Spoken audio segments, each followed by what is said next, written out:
Well, what an absolute gift we have had as real estate investors for this last 3 or 4 years since 2020. That's when the explosive phase started. We've had an incredible run up. Most of our properties are up 150, 200,000, sometimes $300,000, $400,000 right here in Phoenix, Arizona.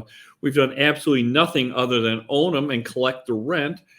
And these properties have gone up in huge values, 30, 40% more than what we paid for them. And they're just performing beautifully. But what is going to happen when the market deflates this? So I'm going to tell you, let's go to my very first slide. Let's talk about what's going to happen because it is coming. The real estate bubble is in trouble. And here's how it's going to deflate. Now, we can't keep this as it is. It's totally unaffordable. Something has got to give, and we want to get the economy down where we're getting the affordability back in play.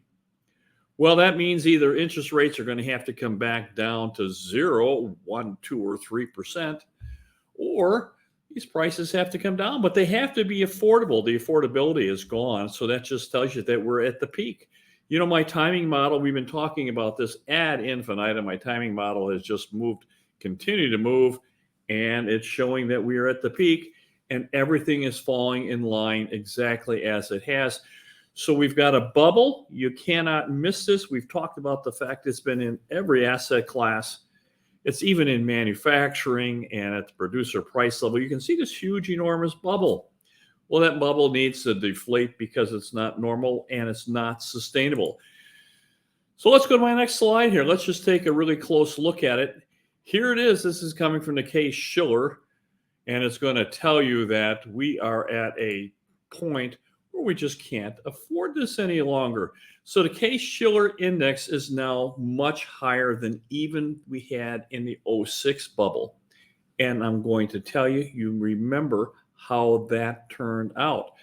Now, even adjusting for inflation, the 2022 bubble is higher than the 2006. And I say 2022 because we peaked at the very first peak, which was in March of 2022. It coincided with the liquidity peak. And of course, you remember I keep saying that we have two peaks, the first and the second peak. The first is the most important. That's where you have all the FOMO. But then it comes down 10, 11%, then retraces back 5 or 6%. That's where we're at now. I think we're firmly forming that second bubble, and that'll be the final bubble. So when we look at the 2022 bubble, it is higher than the 2006, even in adjusting for inflation. It's still higher, and you remember what happened to it. Now, here's the interesting thing is that these homes, just like stocks, are sold on the margin. The last couple that sold, they set the price for everything else. So let's just talk about that, and let's see where this is going to lead us. Now, here's one of my timing models. This is such a simple model. Everybody uses this. There's just 4 quads. And one of those quads has to get over exuberant, and that's phase 3. That's where you get more supply than the market is going to absorb. That's where demand starts to diminish. And I think that's where we're at now. So let me just go through these quads real well. Number 4, you can certainly remember that's recession. That's what we saw in 2008, 9, and 10. That's a pretty ugly place for us to be. No one likes that, but that's pretty much where I think we're at with this. And of course, then we go into phase 1, which is where there's no new construction. It's kind of the recovery phase where you're getting rid of all this pent up, you have all this demand has gone to nothing. And we have all this supply that really needs to be worked off. And it takes a long time for that. Typically on our cycles, it takes between 2 and 4 years to do that, just depending on how much exuberance there was and how much oversupply there was. Then it goes into phase 2, which is right here. Phase 2 is a really wonderful place to be. That's pretty much where you're in equilibrium. Things are getting better. We've gotten rid of all the old inventory. Then we go into phase 3, and I think that's where we're at now, heading into phase 4. And we're wondering, where is this oversupply going to come from? Now, it's obvious when you go into commercial that we're seeing that it is in office buildings. We've got more office space than we need. I mean, and we've got like millions and millions and millions of square feet of way too much space. So we're certainly thinking that we're probably going to be looking for a place for that. I mean, there's certainly a way oversupply, and I'm talking probably got 5 or 6 or 7 years of office supply that needs to be worked off. But what about the rest of this stuff? Is it just going to be confined to commercial? Probably not. So we've been looking at the builders, and I've been talking to you about the builders. You know, the builders build. In order for them to build, they have to have land, and it takes them 2 or 3 years to buy this land, get it permitted, start getting it engineered. They got to bring in the sewers and the water and the cable and all the electrical. They got to put the streets and curbs in, and this takes lots of time, particularly in this market where it's, you know, everything is just backed up. So it's taking them years and years and years. And this land is an alligator to them, chases them wherever they go, because it doesn't bring in any income. It costs them a lot of money to maintain a vacant piece of property. And of course, they're going to be out on short-term debt with this. So they probably bought this, 3-4 years ago, got it financed on a short term, at a fairly good rate. But right now, the builders don't want to have vacant land anywhere. That's what took the builders down. And that land, when it starts to roll over, they're going to probably pay 8, 9, 10, 11, 12%. Be pretty expensive for them. So I'm thinking the builders have got all this land. They're going to want to build it out. The only way they get out of their land, they can't sell it to another builder. A builder doesn't want it. If you don't want it, I don't want it. The only way they get rid of it is to build it. So they get very, very motivated to sell these properties. What a great place if you're a first-time home buyer and can think that I'm going to be there for 5 or 6 or 7 years. Well, this is a great place for you to do this. Again, we've been talking about the fact they'll just do just about anything to get rid of these properties. So there's certainly pent-up demand there. But what else have we got in the residential markets? Well, we've got Airbnb. We've talked about that on some of my other videos. All these vacation rentals had an awful lot of get rich quick. We're going to buy these. We can pay more because we're going to get so much money coming in. We're going to rent our condo out for $10,000 on a weekend. Well, some did, but the vast majority of people are losing money on these, get rich quick vacation rentals. And there's just became, if one's good, 20's got to be better, 100's even better. And of course, we just oversaturate it.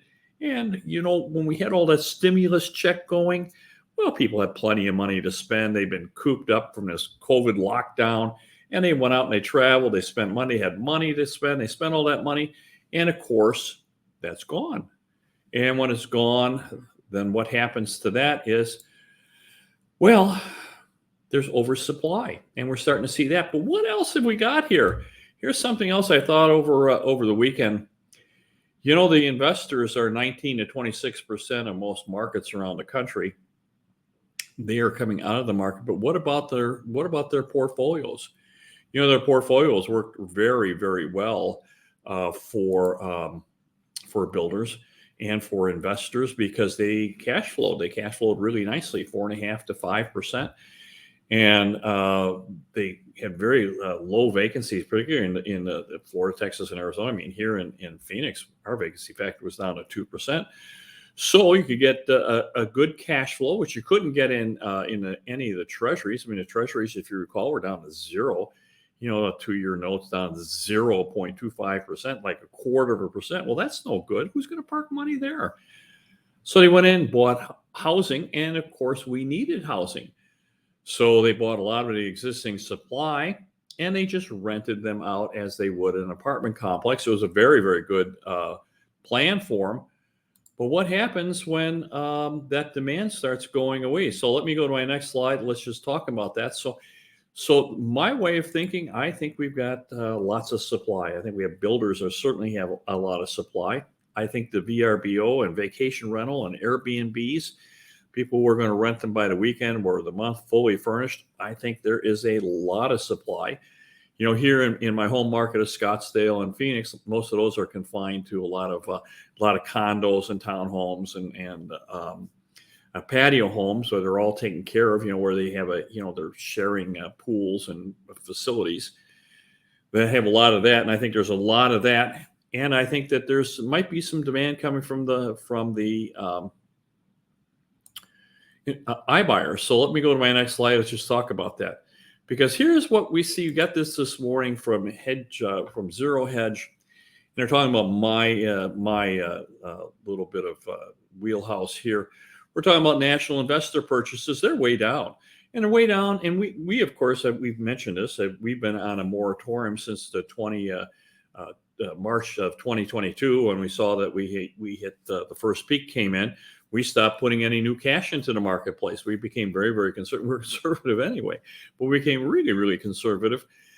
And we've been watching the cash flow component has steadily declined to the point where it's very, very difficult. If you unless you're paying cash, of course, there's no debt service, and you pick up that debt service. But if you're going to do any kind of cash on cash transactions where you have to finance, that cash flow component is basically gone, which isn't so bad if you can go ahead and say, well, we don't mind having this if we can get a capital gains. But of course, that's going away as well. So we're not seeing the capital gains. So that's at risk. So there's no appreciation. There's no cash flow. There's no appreciation. Well, those are the two big components. I mean, there's still tax savings and depreciation. But the risk that you run to get those two components just isn't enough. And of course, you can see by statistically that the 49% decline. So the market is really lost a lot of that pressure of new homes. Investors being in the marketplace. So that demand is going away. Here in my marketplace has dropped off significantly, just significantly. A lot of my buyers and investors. Really, we're cash flow oriented. So if we're not getting the cash flow, we just assume wait till the market will improve. So let me go to my next slide. Now, we've looked at this many times. I'm going to tell you here's where we see a lot of the problem is the fact that we have a lot of amateurs. People are first-time investments. They saw a great opportunity to get into the marketplace because stimulus checks came out. There's a lot of this pent-up demand for people who've been locked down. They want to get out and see the country, see their relatives, go rent a place, and they could go rent a vacation rental at a fairly good price compared to what it is at the hotels and the motels. They get a little bigger place, a little more residential, not necessarily so transient. It's a really, really good business. So if you had a condo in Scottsdale that you'd own for 4 or 5 or 6 years, and you could rent it out, you could do very, very well. But the people that followed on, the prices kept climbing, and then the demand started falling. And now we're starting to see an awful lot of inventory that's available. So we just got this not too long ago. I think it's still very, very representative, is that we have 550,000 homes for sale. We keep talking about the shortage in America. So in America, we have 550,000 homes that are available for sale, but we've got over almost 930,000 vacation rentals that are available to lease. So almost double the inventory in vacation rentals as what there is in homes for sale. So that is a pretty doggone big pool. And I think that we are going to start seeing that. Let me go to my next slide, because we're talking about the fact that this revenue has dropped severely all across the country. This was sold like this was going to be just an enormous way to get rich and get some income coming in for yourself. And it's a great idea. It's worked really, really well. And whenever we talked about doing a vacation rental, we always talk about plan B as to what happens if this doesn't work as a vacation rental. Is it going to work as a long-term rental and put it into a portfolio? Now, there's a distinct difference between being a real estate investor and being someone who rents vacation homes, because vacation homes are really in the hospitality industry. You have to have a steady flow of these coming in, of people coming in and renting your place, and you're constantly marketing. And a lot of your costs are a lot different than just putting a family in that's going to take care of it. And look what's happened. Look at the prices of these properties. You can see here in Phoenix, Arizona, that's where we're at. The revenues have dropped a stunning 48%. In some of these places that we're talking about, when you go right here in Phoenix, down 48%. And I think if we looked at, I thought I saw something else in Arizona here. Let's see. Well, Lake Havasu. Yep, Lake Havasu down 50%. So these are places that you would think would be vacation homes, and they can't get the revenue. So if you've been counting on getting, $5,000 a month, and all of a sudden you're only getting $2,500 a month, well, it's probably not covering your nut on a lot of these, because these do have a lot more expenses.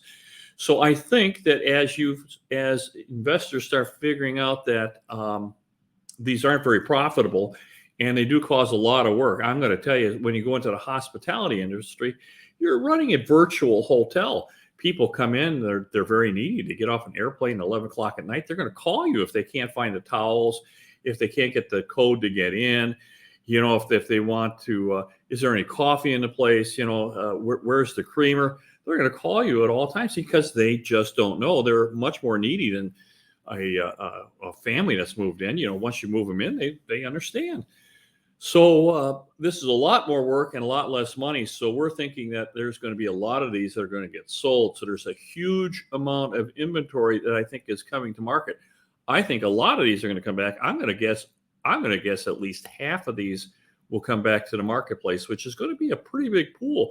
We're talking about 400,000 or 500,000 of them. So maybe we can double the amount of inventory that comes in. And of course, once that starts happening, and if we get into any kind of a downturn, you can just absolutely be sure that this will be a cascade.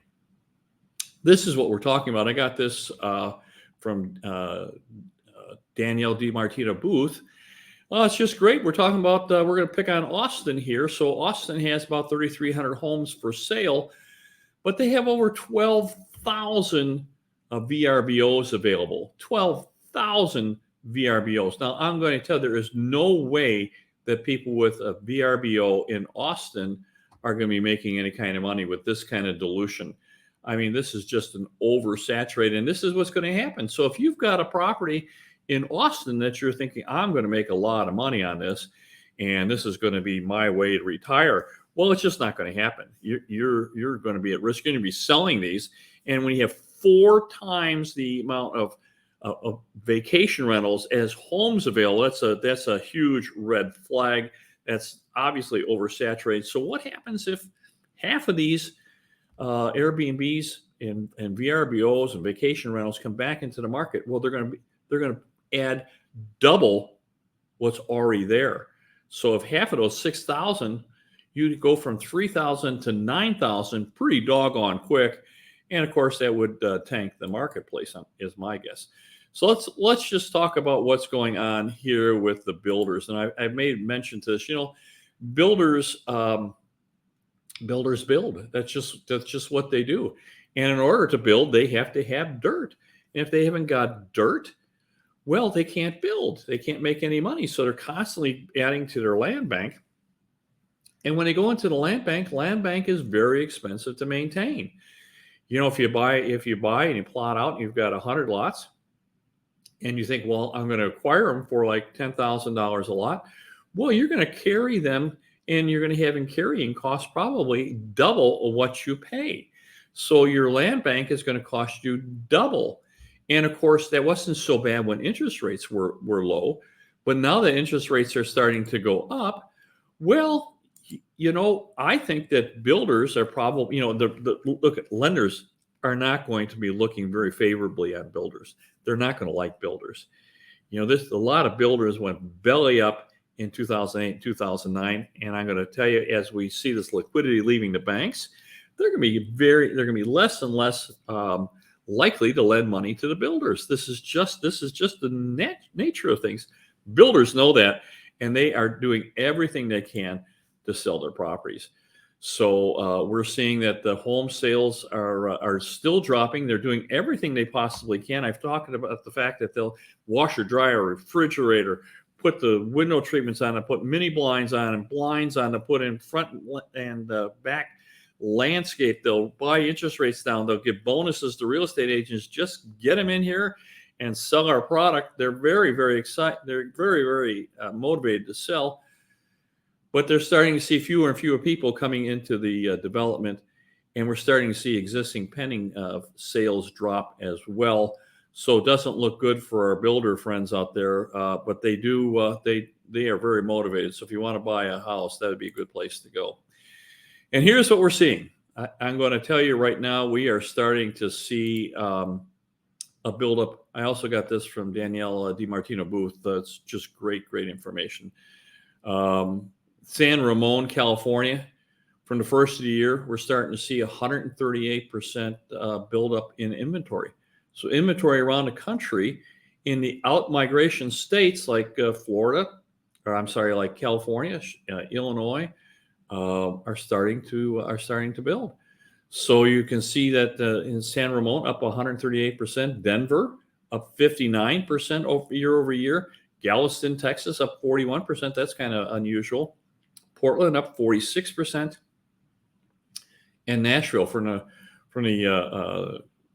first of the year up 36%. So here's your inventory build. It's starting to build. Now that's how bubbles get started. So I'm going to tell you that that's how they get started and that's how they finish. Now this is some absolutely outstanding work done by Charles Hugh Smith. Just absolutely outstanding work. He's talking about how we have bubble symmetry. It goes up, and then it comes down. And it just does this in repeating formation because we're all the same. We get all exuberant. Just like I tell you, the first peak is the most important one because that's where you've got FOMO. That's where people are afraid of missing out. That's where, like, when I would go to cocktail parties in my development and to people's home for wine tasting, I would listen to all my neighbors say, "Oh, I just bought this piece of property. I'm making all this money on," and someone else would chime in, and everybody is so excited. There's so much exuberance, and people are trying to outbid each other, paying cash, borrowing against their house, and then you get the first peak. Now you can see this in this illustration of the bubble symmetry. You can clearly see the first peak, and then you kind of see this section here. On the right of that would be the second peak. It kind of on that illustration, a double peak, and then it falls over, and that's what happens. So here we are looking at my timing model. We've looked at this how many times? Now this is stylized, but we're near the top of the model. It looks very, very similar to Charles Hugh Smith. It's we're using a different data for sure, but we're coming to the same conclusion, and this is what concerns me and concerns my concern is I think we are running out of time for the real estate market. Now, when you start talking about retracement, here's what probably is going to happen. Now, again, this is Charles Hugh Smith's work, just beautiful, very, very, very brilliant work. He's thinking we're going to have a retracement now anywhere from 35 to 45%, could go down to 55 to 65%. I agree with him. I think we could easily see 35% from the peak. Which would be fairly brutal. But let's just talk about that for a second. So how does this happen? How does a bubble happen? This is the whole thing. So the same dynamics on the way up are the exact same dynamics on the way down, and that is called the law of the vital few. And it was put together by Pareto, and it's called the Pareto distribution. Sometimes they call it the 80-20 rule because homes, just like stocks, are sold on the margin. What is IBM worth? It's worth what the last person paid for it. So if you paid 100 for it, someone else is probably going to pay 100, unless the demand falls, and then they're going to pay 99. And what's it going to be quoted? It's going to be quoted at 99, like the last sale. Now, in real estate, we typically go to the last 4 sales.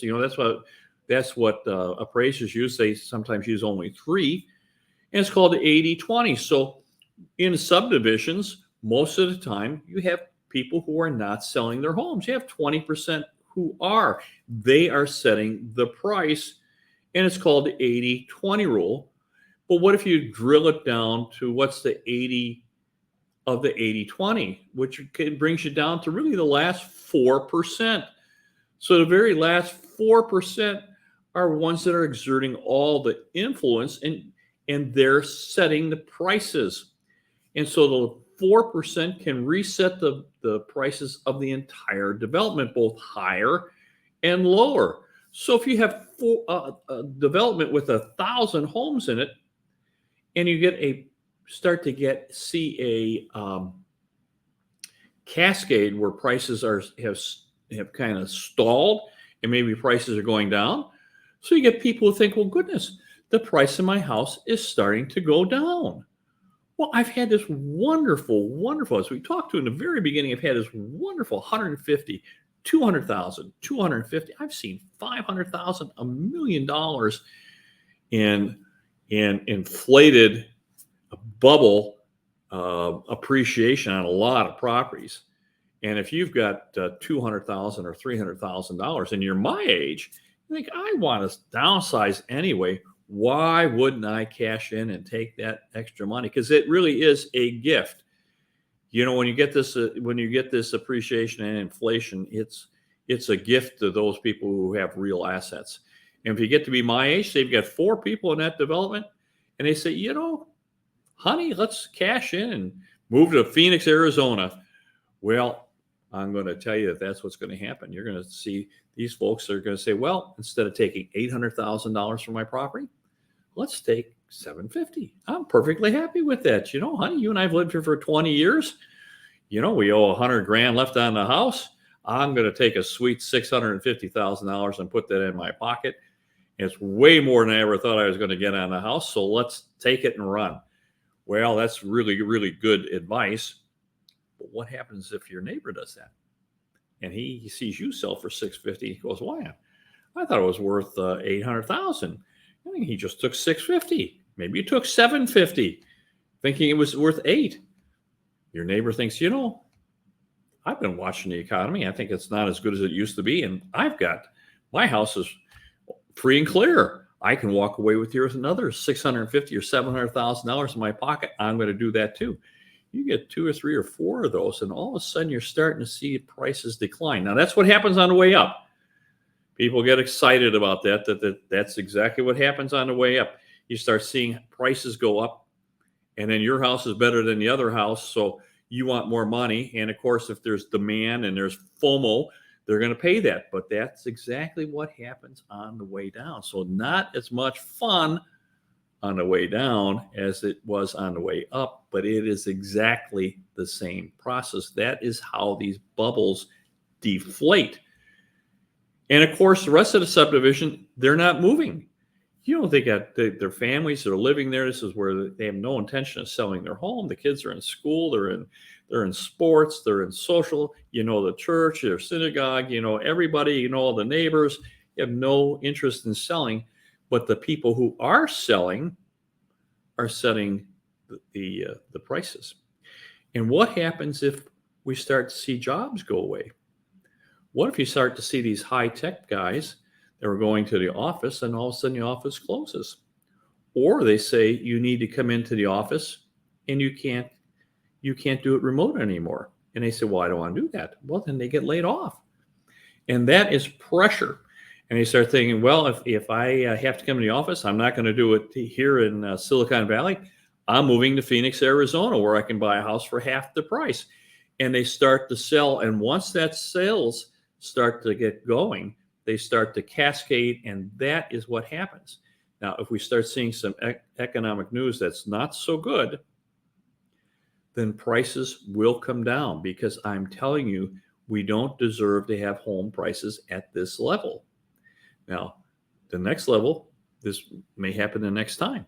But from here, we have affordability issues, and home prices are not sustainable. So prices are coming down. I firmly believe that they're coming down, and they're going to deflate soon. So this is how that happens. That's called the Parental Rule. So let me go to my next slide, and let's just talk about that.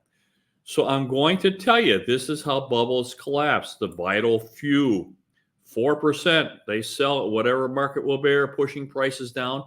And all of a sudden, 64% of people wake up and that window starts to close down. We saw this in 2008 and 2009. It did not take very long for that to happen.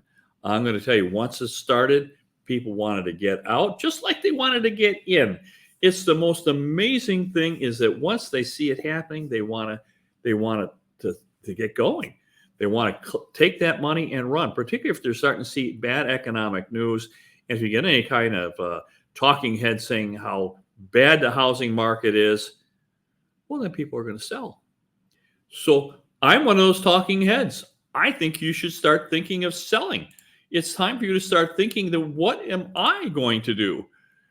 So we've been talking about the fact that there are better places in the country to be. Florida, Texas, and Arizona have outstanding long-term, decades-long growth patterns that you as an investor can certainly take advantage of. We've been talking about the fact that if you're in Chicago or Wisconsin or Minneapolis, maybe you're in Portland, Oregon, or in Silicon Valley in California or Los Angeles, these could easily become endangered cities. I pick on Baltimore and Detroit because they're failed cities. They're failed. Can Chicago go the way of Detroit? Sure. Why not? All it takes is bad governance, and sure, can easily go that way. And you have demographic trends that are already against us. How about Portland? Could Portland become a failed city? Sure. So we've got demographic push going to Florida, Texas, and Arizona. If you need to move your portfolio to one of those places, a 1031 exchange will do that for you. We just need to coordinate with you and your CPA. We probably ought to talk to your CPA, talk to your financial advisor, and see how we can go ahead and get that done for yourself. Now, look, this is where I'm at. I've been in business for a really, really long time. I am an investor myself. I have a very, very nice portfolio. I'm not selling any of my stuff. They're great here in Phoenix, Arizona. What a great place to have this. I'm an income investor. Most of my properties are free and clear. I'm accepting that cash flow I get. I think it's wonderful. I think we are going to have an absolutely outstanding buying opportunity coming to us, but it's a ways off yet. It's not here. So if you want to talk to me about that, here's my numbers. We're more than happy. We're putting a list together of people we're going to contact and work with, but it's not now. So if you need to sell it now. Talk to your broker. Talk to us. I'm more than happy to talk with you. If you already got a broker, I don't want to step on his toes. If you're happy with them, we're more than happy to talk with you, but you use them. If you're unhappy with them, we are extremely good at what we do. We'd be more than happy to take your business. We do believe that we have an absolutely outstanding opportunity looking at us right in the face, but it's a ways out, and we are going to make generational money. In the meantime, we are extremely conservative. So listen, my very, very best to you. If I can help in any way at all, please let me know. My best. Bye-bye.